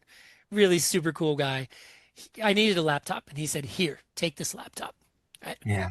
So I'd take his Toshiba satellite and my modem and a Coleman camping stove in the back of Matilda, my van. I Uh-huh. can go to any payphone, and here I am in the middle of a state park in South Carolina. And I put the cradle in the thing, put on my little lantern, and I'm on the internet setting up the next gigs 30, 60, 90 miles down the road. So Yeah. again, there I am taking a burgeoning technology and Right. applying it to some in a way that no one is applying it. Yes. And fast forward again, 2007, I'm live streaming with a fully mixed feed, an open mic. I'm not patting myself on the back or bragging, but my mind is always looking for what is the tool within reach that can help me complete my mission, Yes. right? Yep. And there is no tool that I won't consider. Okay. I'll consider it long enough to know whether it's a good idea, Sure. right? And so now let's fast forward again. It's January of 2025. You mind if I jump forward? Go ahead. Friend of mine, Adnan, wrote a book called The AI Culture Shift. All right. And I hadn't seen him in more than 10 years. And he turned me on to the book and we chatted over a Zoom meeting.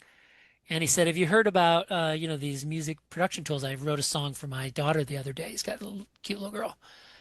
And I said, "No, no, tell me about it." So he showed me one and I'm like, "Oh, yeah, that's interesting." But I wasn't blown away by it. And the reason why is he didn't write the song. He admitted that. He let Okay. AI write it for him.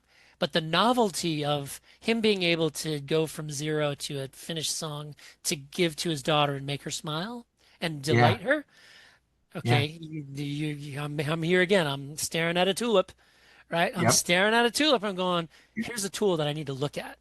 For sure. Well, in less than 28 days, I exhaustively iterated using Suno and a couple of other tools, Okay. keeping track of what I did and what worked and what didn't work.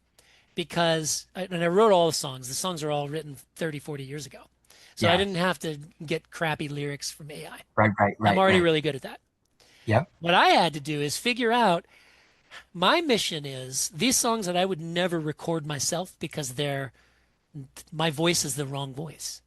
But Got I'm it. a man without a band, and I made peace with that. Yeah. Right? I made peace with that. I retired from the road, Yeah. 25 years ago. But here I am staring at the tulip going, this, I can do it. Every song that I had written that I would never record, but I could hear in my head, I could Right. now produce to sound exactly like I imagined it. Oh, fascinating. Right? And so you mentioned the twins, the twins. Yeah. I started first with the country album because I felt that it was the easiest and most approachable lyrically. Sure. Homespun, good old boy, Yeah. phraseology stuff. And I'd written a lot of songs on the guitar, so you could easily make a country song out of it. Yeah. Well, I put the song, here's my first AI album, and I put it in order of the development of life. Young, exuberant, bad behavior, passion, chasing girls, Yeah. getting a job, meeting a girl, getting married, having kids. I put it all in order of the life, Right. all in country sounds and Yeah. instrumentation.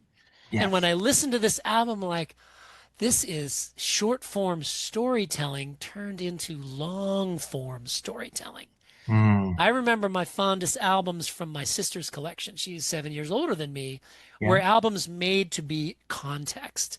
Yes. You're supposed to Exactly. listen to them in order, and Yeah. it's an album. You're supposed to look at the cover. Yeah. Those days were gone. Well, for me, this tool brought that back. Nice. So the country album is done. It's called Heartlands, and I'm like, wow, this is cool. I set in to do more. I did. All right, now I'm gonna do an Americana album. Like not bluegrass, not country, but somewhere in between, which is more me. Yeah. And that was equally compelling. Songs that I might have done, but I was no longer, spending money and the time in recording studios. For That sure. was equally compelling. And well, now I've been bitten by the bug. I've got this folder full of songs. So Yeah. I go, all right, here's the challenge that I give me today. I'm going to do two albums that are the 10 same songs in the same order, but they're going to be rewritten as necessary for the genre. So I Okay. did pop, heartbeats, no, heartthrobs, Okay. like dance floor below the Yeah. waist, right? Yeah. Heartthrobs. And then the rock album is heartbeats. Okay. Right? Same 10 songs. When you listen to them side by side, it's extraordinary because the lyrics had to change. Because Bon Jovi-ish is going to say it one way, Right. and who's a pop male singer? I can't think of one right now, but Bruno the Mars. same line, yes, Bruno Mars would say the same line with different words or different energy and different intent. And of course, Yeah. the instrumentation is totally different. Yeah. The end result for me was just so amazing because I'm a storyteller, but I'm no Okay. longer limited to the single 3.5 minutes. Don't bore us, get to the chorus. Right. And so I love listening to the collection while I don't listen to my own recordings because Hmm. it's like listening to the same artist over and over again. Right. I put these four albums on a playlist called the Artists Imagine Collection, and I Okay. t say randomize it. It's like I'm listening to dozens of different artists, Right. but I wrote each and every one of the songs. Nice. And then I rewrote the song for the voice that I chose for that. Nice. There's one more level to this. Rich, you ready? I'm hit me. By now, I've started writing the novel. The character's developed. I'm not producing wildly. I'm occasionally doing a fun song for my partner Katrina or the cat just to play and be silly. Yeah. Well, I realized Jonas needs an album. The tool had not had the ability for me to create a uniform and consistent voice and instrumentation. Okay. I had to iterate wildly. I literally did sometimes 30, 40, 50 iterations of every song until I finally got it to give me what I was looking for. Wow. And what's challenging about that is you got to remember what you asked for. Yeah. It's like producing with AI musically is like a master class in communication For sure. because you get what you ask for. And if you get something other than what you asked for, you have to take responsibility. You don't Yeah. blame the AI and shake your finger at it. Exactly. Right? Take responsibility. So I wrote everything down in a spreadsheet that's filterable with keywords, and then that didn't work, that didn't work. And finally, I'm making these prompts that will reliably give me at least the same instrumentation. Well, Yes. then, so months go by, and I'm ready for Jonas's album. I've got the 11 songs chosen and the order chosen. He's written the songs during the book, even though they'd been written for 30 years, right? Okay. I Yep. gave him my songs. I go back to the tools that I'm using, and lo and behold, the new versions twice have been released. I can now create the Jonas Wilder persona with the instrumentation, with the vocal sound and style, and I can do the whole album that sounds like the same guy, Got it. which was required for this. Yeah. Because in the book, he gets off the road to release this album. And the fans that he'd known in his journey, they were waiting for this album. It wasn't about hype. It was about I'm making this for you because I couldn't have done it without any of you. So it Right. had to be Jonas. And lo and behold, when I went back to the tool, it was capable of that. Nice. It's the same exact thing as the Polaroid camera Yep. or the modem and the laptop. And Yes. yes, And also too, to your point of the communication with the tool, right? You have to go through the process of reframing how you're saying and communicating in order for it to give you back the information that you are looking for, exactly. which is, I think, is a huge part of our American culture that has started to fall away from us. Part of it was because of the pandemic that kind of expounded the whole situation. But it's the phone, as great as it is, the cell phone, as great as it is, it's created a lack of communication between individuals because you can easily just get lost in a world that is within a 4x6 or 3x5 essentially device. But the highlight of what you just described is the process of taking your information, expressing it to the AI, saying, "This is what I'm looking for. This is what I'd like to have." And then giving you back information. It's not what I was asking for. Now I've got to reframe it. I got to reframe it so that you're getting closer to what I'm looking for in terms of our relationship and communication between us, which it can play off in a husband and wife, boyfriend, girlfriend, whatever, right? Teammates on a baseball team, teammates on a football team, and Yes. any of those, right? It Relationship's relationship. exactly. That's the key component to that scenario, and it all plays out through music as well. Like all those music songs that you listened to early on that were telling you this relationship is so sad and I'm depressed and it's heartbreaking, and you making the decision of no, no, no, no, I'm writing different songs. That's not going to be my experience. Doing what you're doing with this is taking all of that, bringing it forward and presenting it in a new way of like, listen, you can start communicating differently. And here's how you can do it based on this story, Yeah. based on this music that I've created, based on this vibrational tone that Yes. gets to play out. It's amazing to me. Yeah.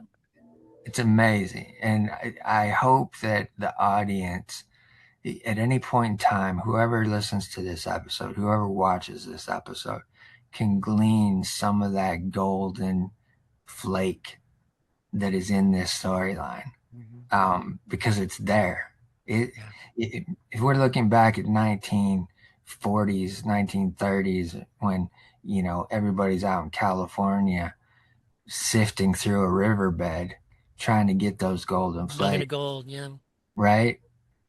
Hello, 2025, here it is. Here's your golden flakes. Yes. Yes. Yes. That's fantastic.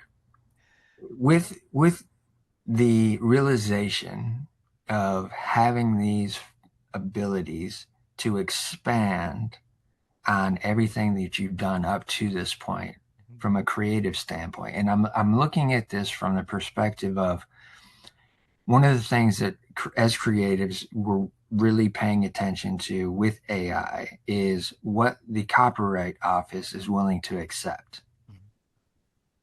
And as it stands currently, if unless I'm missing some new information and news, is that the U.S. Copyright Office will not accept anything that's created using AI or machine iterated.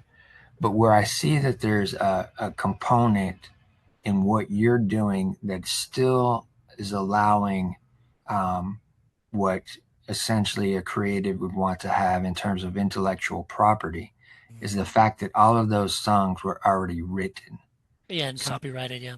so the writing of those songs is already established. Right. So moving forward with AI, how do you see that as being able to just expand even more so with what you're doing, but yet still have some of that protection in place that's necessary as a Yeah. creative and having that original piece to it, to working with AI?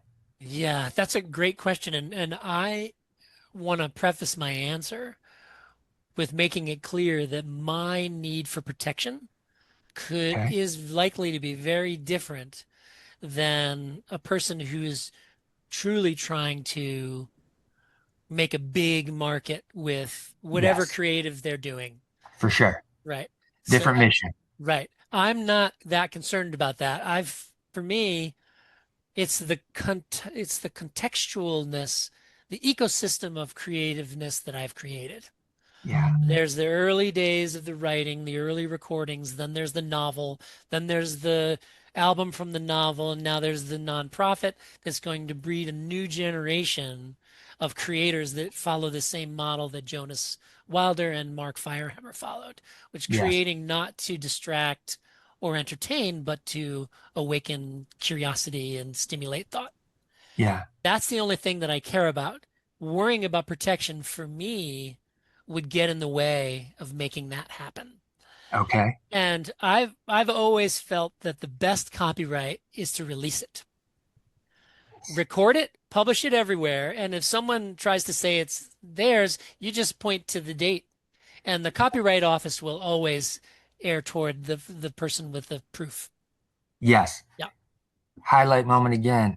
Huge information. Pay attention, audience. What he just said is a key component of moving forward, especially if you don't have a whole lot of money to go through the process of creating things. That pivot, that adaptability mindset that you've had since a child, realizing that in this day and time, the best route for Mark is to just put it out there and put it out there across the board. Yes. And I do it in a way that I make sure to spend the extra $50 Yeah. to preserve the legacy. Yeah. If I die tomorrow, God forbid, and my credit card is declined because I'm no longer making money, Right. my albums won't go down because I paid per album a legacy payment one time Yeah. that as long as the internet exists, let's hope that's a long time because if it doesn't exist, we're in trouble in a lot of ways. Yeah. We're, yes. Trying to go backwards is going to be harder than going forward.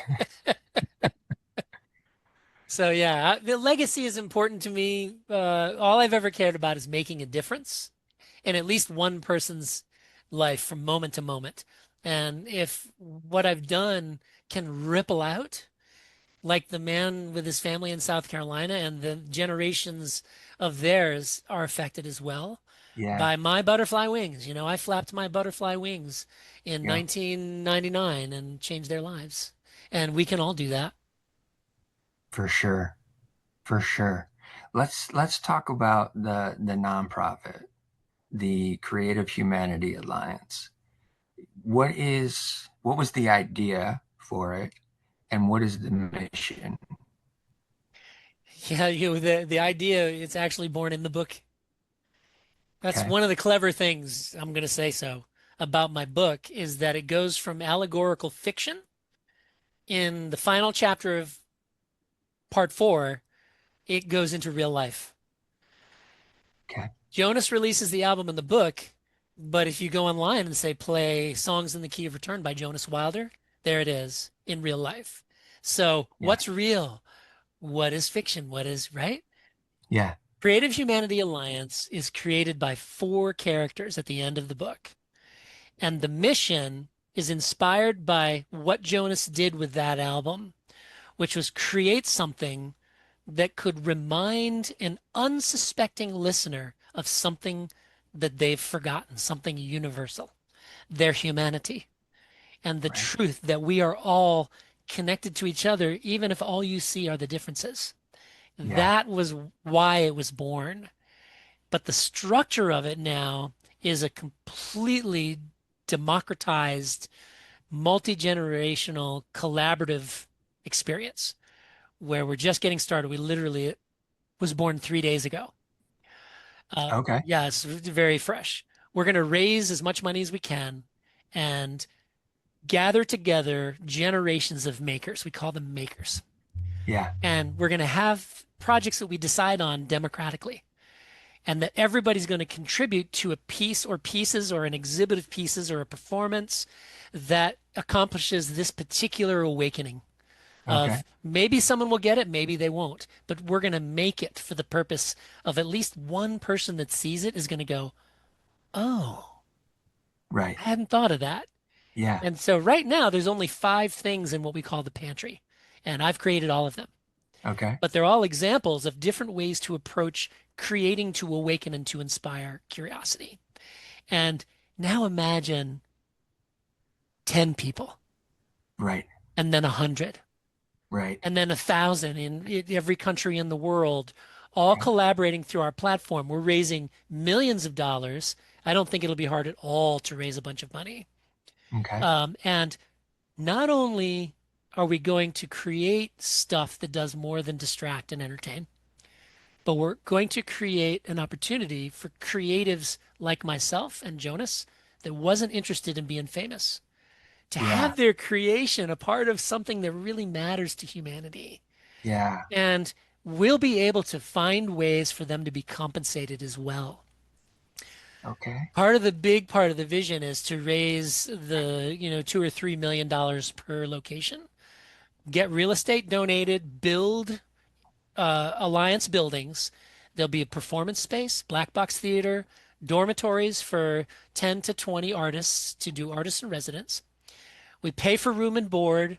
They work together on the project. They rehearse it and perform it.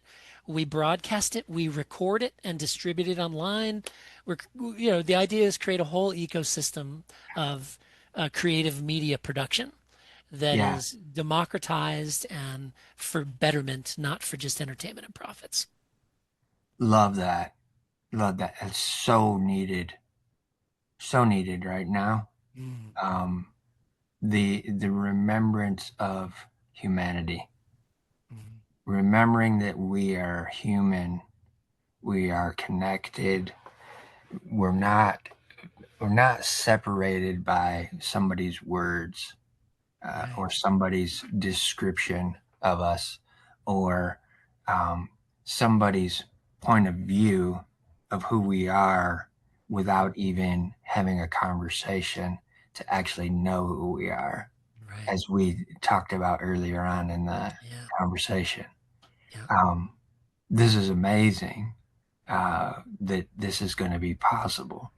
And with doing this, and also looking at it from the perspective of you're building in a way for it to be monetized by the creative, the person that it's helping as Mm, well, yeah. like a revenue share Yeah. scenario. Yeah. What is the visual blown out picture that Mark is seeing as the full spectrum finished process of what this is going to do? I wake up every morning with big pieces of that image in my mind. Yeah. You can't see it, Rich, but there's a whiteboard to my left. Okay. And I go to bed every night I'm very, very organized. You probably figured that out. Yes. Everything is not only in order, but in the right order of priority. If you're a Stephen Covey Seven Habits guy, Seven No. Habits of Highly Effective People, Okay. Heard it's that. about Yes. Did not follow. the big Yeah. rocks, the pebbles, and the sand. The Okay. big rocks are the hard things that are the most important. And I've learned to, long ago, do those things first. Write them down, put dates on them. There's the tasks and milestones spreadsheet. Right. Every day I finish the day working on one of those things. And I write down my thoughts on the whiteboard and I go to bed. Almost every night, 3:05, 3:15, like a clock. My eyes pop open. I come out into I call it the rolling room. It's a 9 foot round, very comfortable rug. Yeah. Beautiful soft lighting. I can tell Alexa to play ocean sounds, whatever I want. So the environment is creative.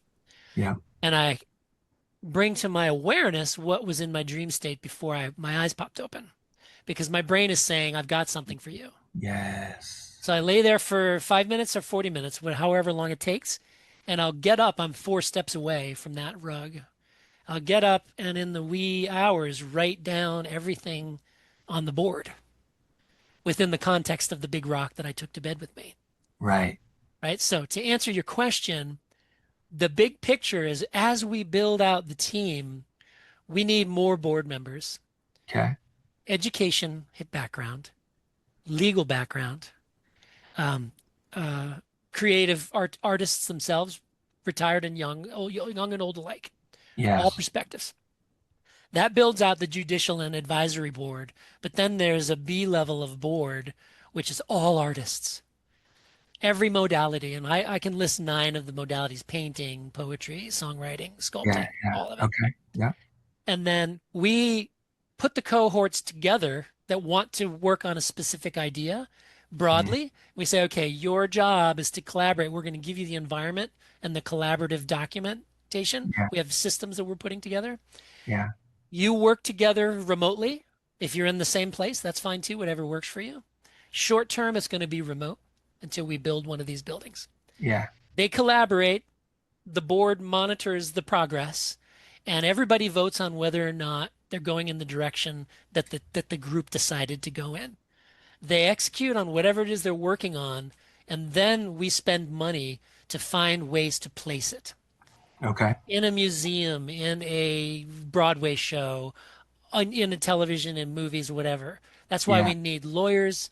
We need people that used to be in the entertainment industry that want to volunteer for good work Yeah. to open some doors and find venues for this really positive content that doesn't even necessarily need to play a big featured role in a movie or a TV or documentary. It can Yes. just be a piece of the puzzle for some company doing good in the world. For sure. There's money in that. And as Yes. the creators, everybody is going to be legally documented as the one that created this or the group that created it. Got it. And you know a bit about licensing in the arts, right? Yeah. Yes. ASCAP, BMI, Yep. Yep. mechanical licensing and all that stuff. Everybody will be the creators of record and the money will flow to them automatically, with very little, if any, of the revenue from the creativity going back to the alliance. We're going to have fundraising initiatives through grants, seeking grants. We've got a program that I'm trying to find a lawyer for right now. The legacy gifting. Okay. Somebody who's planning, their end of life scenario. They've got piles of money they're sitting on. Bill and Linda Gates come to mind. They plan Okay. on spending it all before they die. Some of it in their legacy planning, estate planning, is earmarked for the alliance. And that money is all put into accounts, and all that has already been set up so that if someone decides, I only want my money to go toward building the alliance centers, Hmm. which is we need at least 3 million for 15,000 square foot building with all the amenities that I mentioned. Yeah. And that's assuming the land is donated by somebody. Okay. just like a lifetime lease for $1. Sure. So that's the vision is to gather the teams together, get the money flowing, get the ideas flowing, get the creatives creating, and then the team at the top of the organization will be working on placement of the things, and then the money will just flow naturally to those who deserve it. Nice.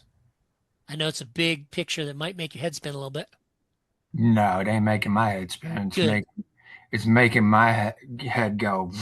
All right, I Yes. know what this is gonna be. And this is gonna be.